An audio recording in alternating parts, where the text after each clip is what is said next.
बैठने से पता लगता है कि आप कैसे हैं।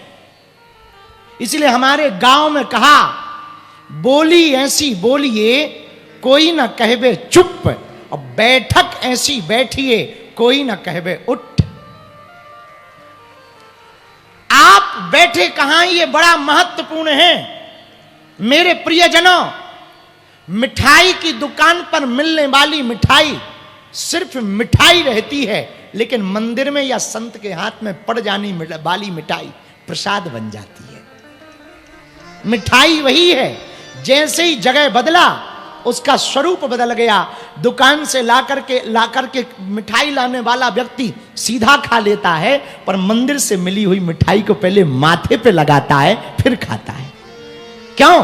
क्योंकि उसका जगह बदल गया। जगह बदल गया तो वो वंदनीय हो गई, वो पूजनीय हो गई। उसी प्रकार मेरे पागलों, तुम्हें पूरी जिंदगी काम पर बैठना है, काम में बैठना है, काम के लिए बैठना है, पर 7 दिन यदि तुम राम के लिए बैठोगे तो तुम भी वंदनीय हो जाओगे। क्योंकि बैठने का महत्व है कि आप बैठे कहां हैं। एक बात और मेरे पागलों याद रखना, बैठने की तो बड़ी महिमा, स्थान की तो महिमा है ही है। आप कथा में बैठ गए तो आप श्रद्धालु हो गए, श्रोता हो गए। कौन हो गए? बोलो बोलो।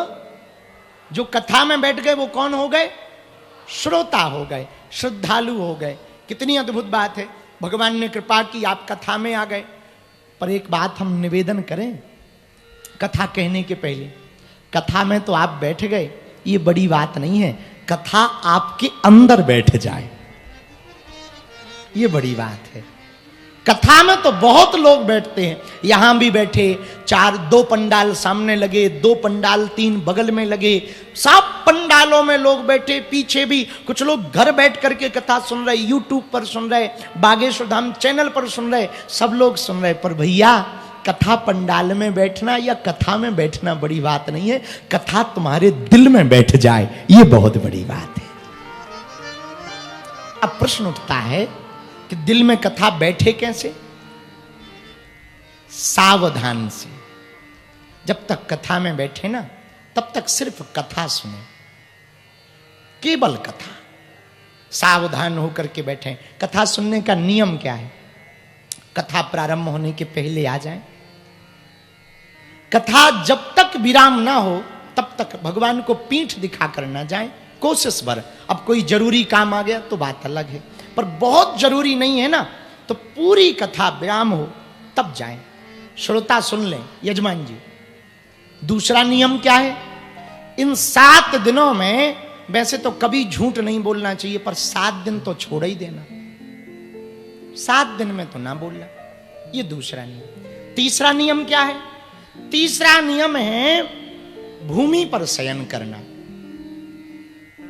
चौथा नियम ब्रह्मचर्य का पालन करना। 5वां नियम, हो सके तो दिन में फलाहार रहो, रात को फुल आहार लो। पर मान लो कुछ गड़बड़ी है तो ठीक है, खा के आओ, पर इतना ही खा के आओ कि दूसरे को डिस्टर्ब ना हो। हाँ, प्रसाद तो पा के आओ, पर थोड़ा कम। हाँ, कम आहार, ताकि नींद भी ना आए। डिस्टर्ब कई प्रकार से होता है, केवल इससे नहीं, कई प्रकार से होता है। नींद आ जाए, ज्यादा पाने से नींद भी तो आती है, तो थोड़ा नींद भी नहीं आए, थोड़ा चैतन्यता बनी रहे। क्योंकि शरीर में जब भोजन जाता ना, तो पूरा भोजन उसको पचाने में लग जाता, फिर कथा कौन सुनेगा? पड़ोसी। इसलिए कम आहार पाके आओ। 5वां नियम, वो भी बहुत अच्छा नियम है। इन 7 दिनों में स्वस्ति तिलक मस्तक पर लगाना और वैष्णव मंत्र का जप करना। गुरु जी का कोई मंत्र दिया हो, राम नाम, या आपको जो मंत्र प्रिय लगता हो, आप जिनके उपासक हो, वो मंत्र जप करना। 6वां नियम, आहार पाएं पर वही आहार भोजन खाएं जो ठाकुर जी को जिसका भोग लगाया जा सके। हम दरबार में बैठे थे तो एक बार हमसे गलती हो गई। हमने एक चेला को कहा, बेटा लहसुन प्याज नहीं करना, बाकी आगे का नहीं बोल पाए।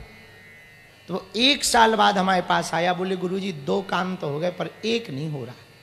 हम का नियम पूरा किया। अरे बोले लहसुन प्याज आज तक छुआ नहीं। तो हमने अपने गुरुजी से वाईफाई में सिग्नल मिलाया कि 1 साल से ये आ रहा है और हमने इसको वचन दे दिया था, इसका काम क्यों नहीं हो रहा? बोले इससे कहो पौवा बंद क्यों नहीं किया? तो हमने कहा ठटरी के बरे नक कटा मूसर चंदा, तो पौवा पीता रहा 6 दिन और मंगलवार को जय हनुमान ज्ञान गुण सागर करता रहा, अब कहां से तुझ पे कृपा हो जाए? बोले गुरुजी आपने कहा था लहसुन प्याज नहीं खाना, भगवान कसम लहसुन प्याज नहीं खाया। हम का मूसर चंदा लहसुन प्याज नहीं खाया, बाकी सब। बोले बाकी रोका ही नहीं आप। इसलिए हम ये 6वां नियम बता रहे स्पेशल, वही पाए जिससे जो ठाकुर जी को भोग लगाया जा सके। आहार में भी सात्विक आहार। 7वां नियम यजमान खास करके सुने। 7वां नियम है कथा सुनने का। 7 दिन की कथा है, 7 नियम। 7वां नियम है इन 7 दिनों में दुश्मन भी आ जाए तो भी मन में ईर्षा ना लाना।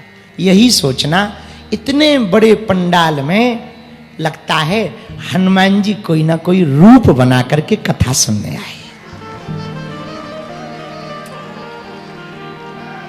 क्योंकि हर कथा में कोई पहुंचे या ना पहुंचे हमारे हनुमान जी जरूर पहुंचते हैं।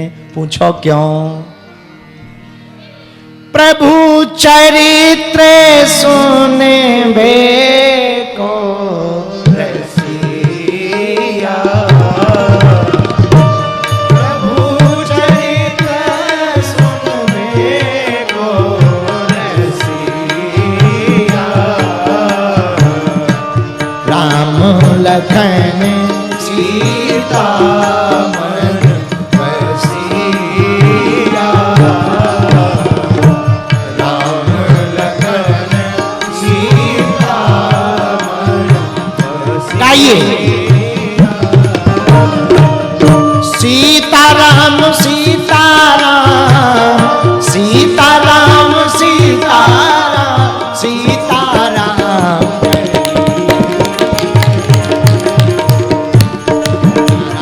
राजा राम राजा राम,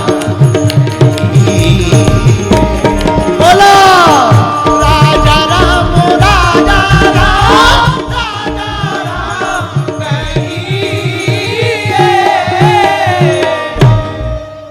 प्रभु चरित्र सुनबे को रसिया, गाओ गाओ। राम लखन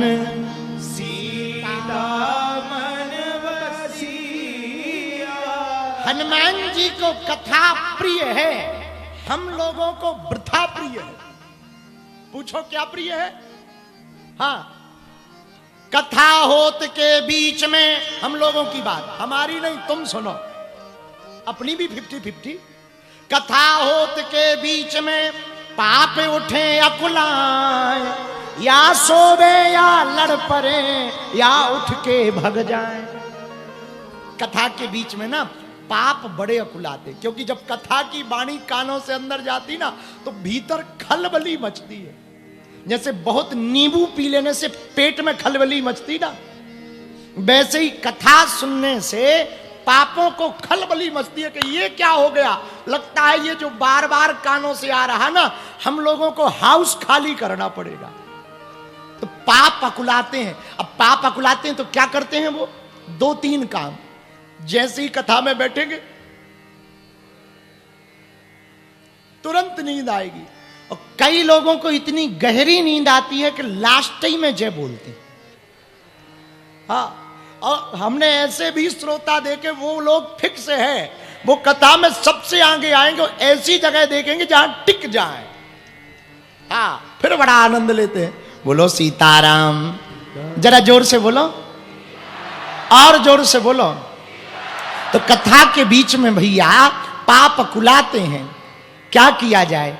सावधान। इसलिए कम भोजन पाएं। इन 7 दिनों में किसी से ईर्षा ना करना, ये 7वां नियम है, किसी से ईर्षा ना करना। क्यों? हरि व्यापक सर्वत्र समाना, प्रेम ते प्रगट होई में जान। भगवान सब में व्याप्त हैं, हम में भी भगवान हैं, तुम में भी भगवान हैं। पता नहीं किस रूप में नारायण कथा में आ जाएं।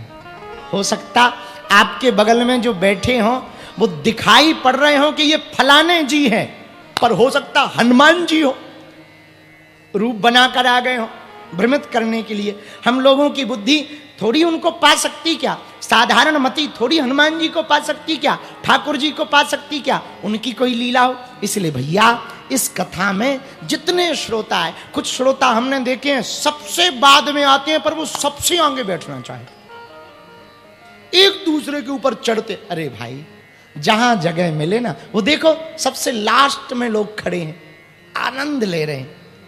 श्रोता ऐसे ही होने चाहिए, जहां मिले वहां बैठकर के भगवान की कथा सुननी चाहिए। बोलो सीताराम।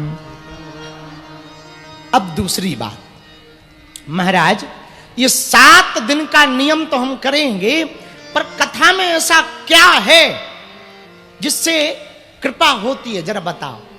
भैया कथा में महात्मा कीर्तन गाते हैं, भगवान की मधुर मधुर मंगल मंगलमयी कथाएं सुनाते हैं, भगवान की लाड़ प्यार की कथा, प्रेम की कथा सुनाते हैं, भगवान के स्वरूप का वर्णन करते हैं, भगवान की लीला का वर्णन करते हैं, भगवान के चरित्र का वर्णन करते हैं, भगवान के श्रृंगार का वर्णन करते हैं, भगवान की दिव्य दिव्य महिमाओं को गाते। तो भैया ना जाने ऐसी कौन सी बात है जो चित्त में बैठ जाए और उस बात के कारण चित्त चोर भी हमारे चित्त में चिपक जाए।